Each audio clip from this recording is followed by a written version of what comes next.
Masyarakat Surakarta, Jawa Tengah biasa memanggil mereka kebo bule.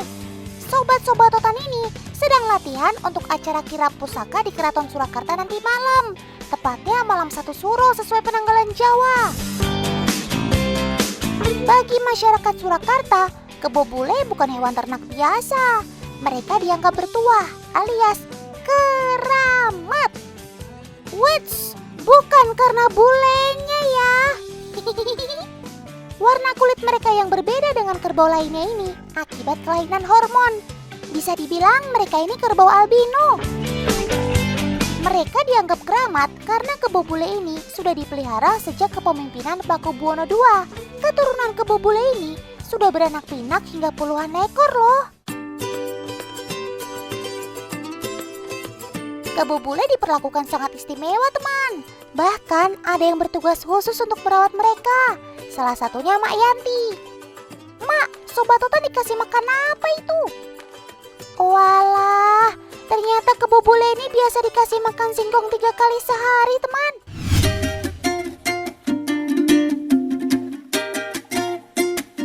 Kalau kawanan kerbau yang ini jelas hewan peliharaan teman. Tapi berbeda dari tempat lain, warga di Desa Kedung Suren, Kecamatan Kaliwungu Selatan, Kabupaten Kendal, Jawa Tengah ini tak memelihara kerbau di kandang dekat rumah, melainkan di tengah hutan jati seperti ini. Wuhuu, pintar juga cara beternaknya. Kalau begini caranya kan para kerbau tak perlu repot dicarikan makan. Segala rumput dan daun yang dibutuhkan untuk makan si hewan bertanduk ini sudah ada di hutan jati ini. Tak perlu bayar, alias gratis. Cakep.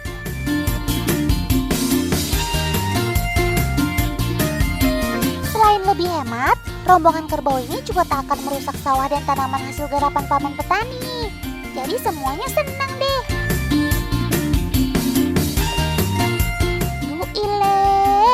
Makannya pada serius banget. Lihat rumput aja matanya langsung hijau. Sebenarnya sih penglihatan si kerbau sangat terbatas, terutama ketika ia melihat warna dalam penglihatannya. Mereka tak seperti manusia yang mampu melihat 3 spektrum warna, yakni merah, hijau, dan biru. Kemampuan penerimaan 3 reseptor warna pada manusia seperti ini dinamakan trikromatik. Sementara itu, mata kerbau hanya bisa melihat 2 spektrum warna atau bikromatik dengan gradasi warna kuning kehijauan atau ungu kebiruan saja. Hal ini juga berlaku untuk hewan ruminansia lainnya, seperti sapi dan juga banteng. Seperti ini kira-kira perbedaan pandangan mata manusia dan kerbau. Wah, teman di rumah sangat jauh lebih beruntung dari kerbau-kerbau ini ya. Bisa melihat dunia yang lebih berwarna.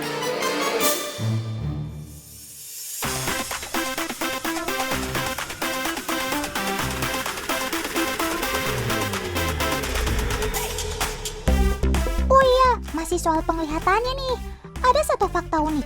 Katanya, karena penglihatannya terhadap warna terbatas, kerbau takut jika melihat benda berwarna hitam atau gelap yang tergeletak di tanah pijakan yang akan mereka lewati. Nah, ini sudah ada agen Otan yang kece, Kak Tika. Untuk menguji kebenaran soal itu, Kak Tika sudah bawa kain berwarna hitam. Ayo Kak, lekas letakkan kain hitamnya di perlintasan mereka akan melintas.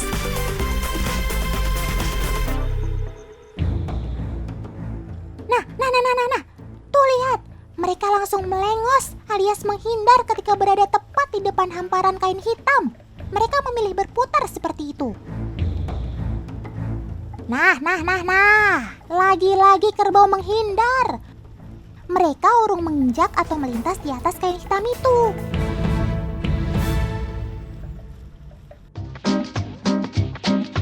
Seperti yang sudah dijelaskan sebelumnya, kerbau hanya bisa melihat 2 spektrum warna saja, alias bikromatik. Akibatnya, kerbau lebih peka terhadap perbedaan terang dan gelap. Jadi, ketika melihat suatu benda yang hitam atau gelap, kerbau akan memandangnya sebagai sebuah lubang dalam. Lalu, otak kerbau akan mengirim sinyal tanda bahaya bahwa benda hitam atau gelap tersebut tidak dapat diinjak atau dilintasi. Si kerbau takut terperosok masuk ke lubang. Jadi itu bukan sulap dan juga bukan sihir ya. Akan tetapi, kenyataan.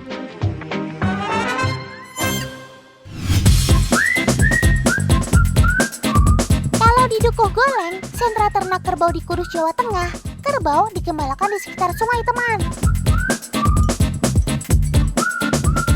Sobat Totan ini kan hewan semi-akuatik atau sebagian hidupnya berada di air. Makanya, untuk beternak kerbau, butuh menyiapkan lahan khusus untuk kerbau berendam.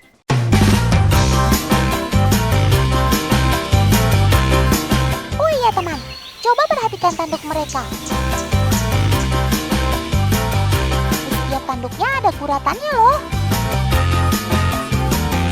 Bagi kerbau betina, jumlah guratan menandakan berapa kali mereka sudah beranak. Jadi, setiap kali selesai melahirkan anak, akan muncul satu guratan di tanduknya. Selain itu, guratan ini juga menunjukkan usia mereka. Semakin banyak guratan, tandanya semakin tua usia si kerbau.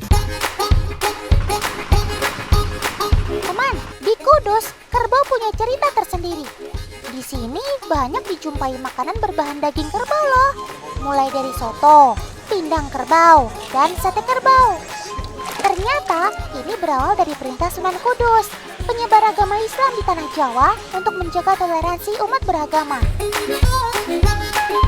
Karena banyak pemeluk agama Hindu tinggal di daerah ini, Sunan Kudus meminta agar masyarakat Muslim tidak menyembelih sapi, hewan yang disucikan oleh masyarakat Hindu.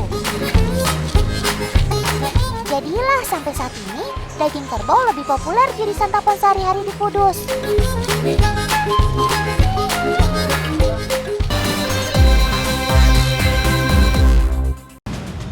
Mari kita mulai.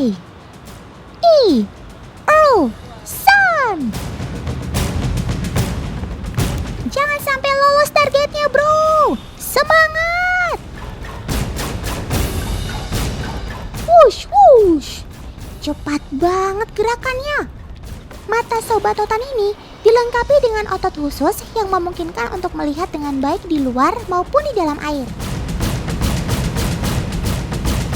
Air keruh, so pasti nggak jadi penghalang. Ini dia targetnya. Yeeha! Strike!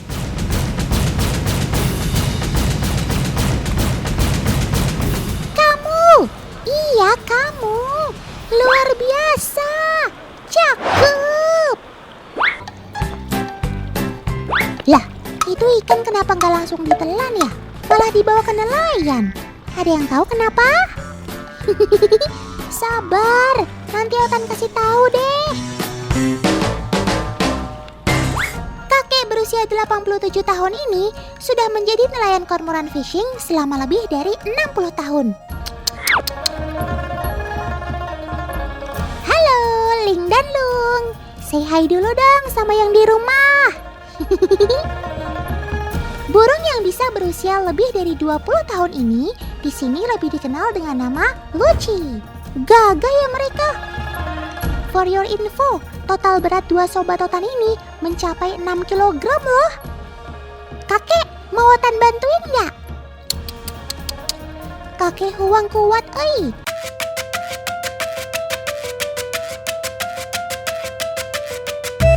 Ling dan Lung biasa menangkap ikan di sungai Li ini sejak usia 4 bulan.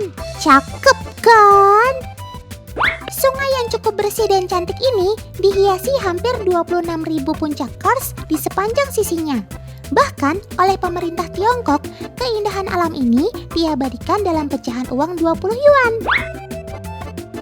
By the way, sebelum mulai menangkap ikan, ada satu hal yang harus dilakukan, yaitu mengikat leher si kormoran.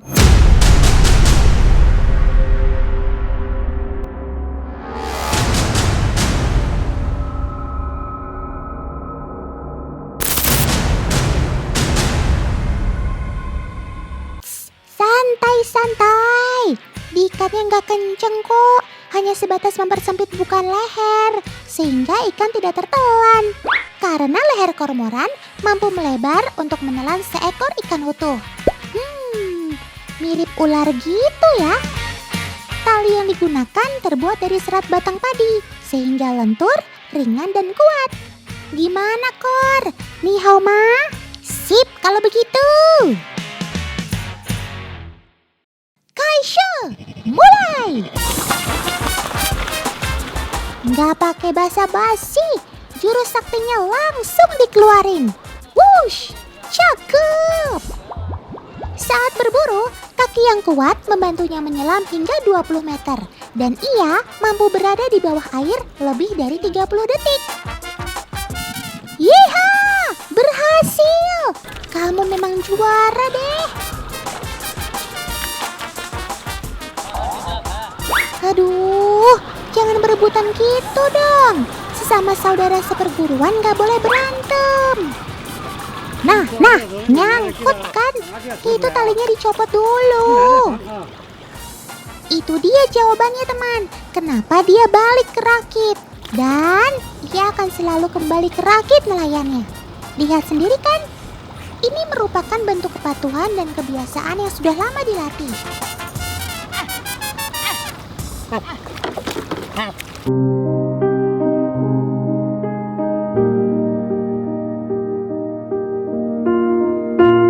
Kakek Huang harus melatih dan memperlakukan Ling dan Lung dengan baik seperti keluarga, sehingga mereka mau menjadi partner dan mempercayai kakek Huang. Sejak kecil, mereka pun sudah dibiasakan berenang di sungai dengan leher yang terikat tali. Lama-lama hal ini menjadi kebiasaan mereka. Oh iya, cara mancing seperti ini sudah ada sejak 2000 tahun yang lalu loh. Wow, cakep nggak tuh? Walah, sabar. Semua pasti kebagian kok. Ayo Kek, udah pada keruyukan nih perutnya. Dalam sehari, biasanya kormoran makan sebanyak 1 kilogram ikan. Bandingkan dengan kemampuannya yang bisa menangkap hingga 70 kilogram ikan per hari. Bahkan, keahliannya ini mampu menghidupi keluarga kakek Huang. Otan bangga sama kamu. Ada yang lupa dilepas nih talinya. Asik, udah pada kenyang nih. Selain kemampuan fisik yang oke, kormoran termasuk burung yang pintar loh. Ini karena bangsa burung tergolong memiliki ukuran otak yang cenderung besar bila dibandingkan dengan ukuran kepalanya.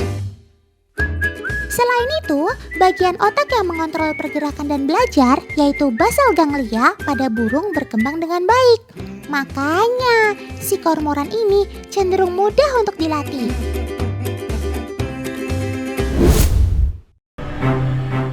Lihat! Itu dia bayi pipitnya. Wah, lucu banget ya. Waduh, ada apa tuh? Dari jauh sepertinya itu adalah kadal. Coba Om Editor, bantu lihat dari dekat.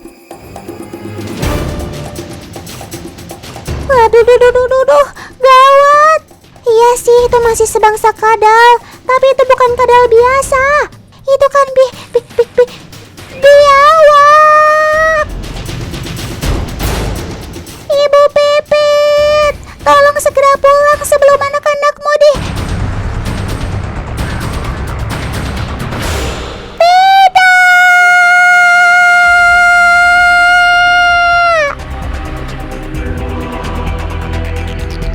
Walau sarangmu diletakkan tinggi di atas pohon, biawak jenis ini mampu menjangkaunya. Ia kan pandai memanjat. Ya, ia adalah biawak. Bentuknya memang berbeda dari biawak yang sering teman-teman lihat di sungai, karena biawak ini adalah biawak pohon. Sobat Totan satu ini memiliki banyak nama. Secara ilmiah namanya Varanus prasinus, tapi ada juga yang menyebutnya Emerald Tree Monitor dan Green Tree Monitor. Singkatnya, ada juga yang suka menyebutnya sebagai biawak hijau. Sobat Totan satu ini adalah pemakan serangga, seperti jangkrik, telur burung, ataupun burung kecil seperti ini. Asal ukurannya cocok dengan mulutnya, langsung dimakan deh. Kalau soal urusan memanjat, biawak hijau ini jago banget deh. Apalagi kalau dibandingkan dengan biawak air. Mari kita bandingkan. Ketika masih bayi, biawak air alias Varanus salvator mampu memanjat pohon seperti ini. Memanjat pohon merupakan salah satu bentuk pertahanan diri agar tidak dimakan oleh pemangsa lainnya di bawah sana. Lain lagi ceritanya kalau biawak air ini sudah besar. Ia akan cenderung berada di tanah dan tidak bisa memanjat lagi. Selain karena badannya sudah membesar, ia sudah cukup kuat untuk melawan hewan lainnya yang ada di darat. Oh iya teman, ngomong-ngomong soal memanjat, ada juga nih biawak yang jago memanjat tapi badannya tidak sekecil biawak hijau. Ia adalah biawak Papua. Sobat Totan satu ini merupakan spesies biawak terpanjang. Lihat aja, panjang badannya bisa mencapai 170 cm, padahal usianya masih remaja. Dengan badan yang cukup besar, ia jago memanjat loh. Nggak percaya? Kasih lihat sob. Tuh kan, cepet banget deh sob kamu manjatnya. Totan meleng dikit kamu udah sampai ujung ranting aja. Cakep.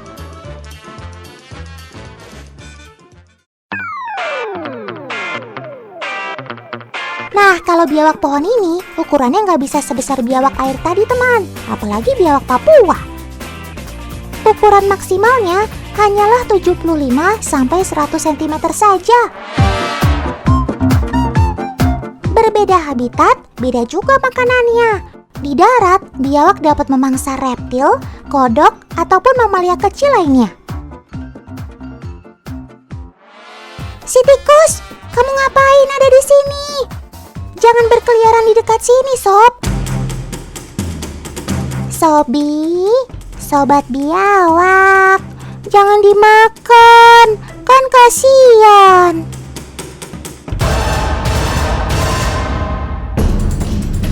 Ya ampun, belum juga Totan mingkem buat jelasin makananmu, sob. Kamu malah sudah melahap tikus di depanmu. Inilah yang dinamakan rantai makanan, teman. Dengan begini, ekosistem akan terjaga dengan baik.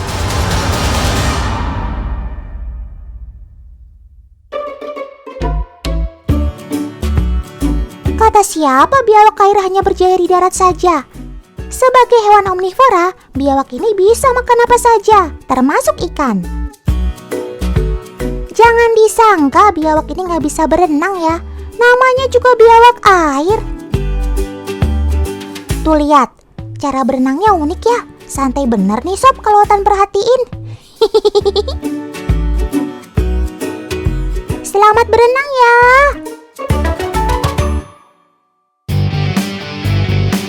Seperti kata Totan tadi, biawak juga bisa memakan ikan teman. Tuh kan, apa kata Totan?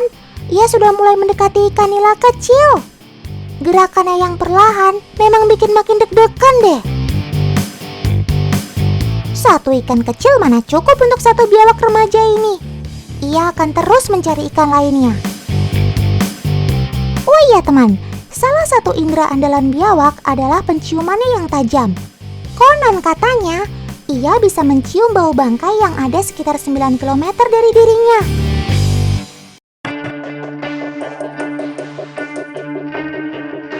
Sepertinya itu ada ular air deh. Hei ular kadut, kamu sedang mencari makan di situ ya? Tidak! Aduh biawak, kamu gak kenyang-kenyang ya? Kenapa ularnya malah dihajar sih? Wah.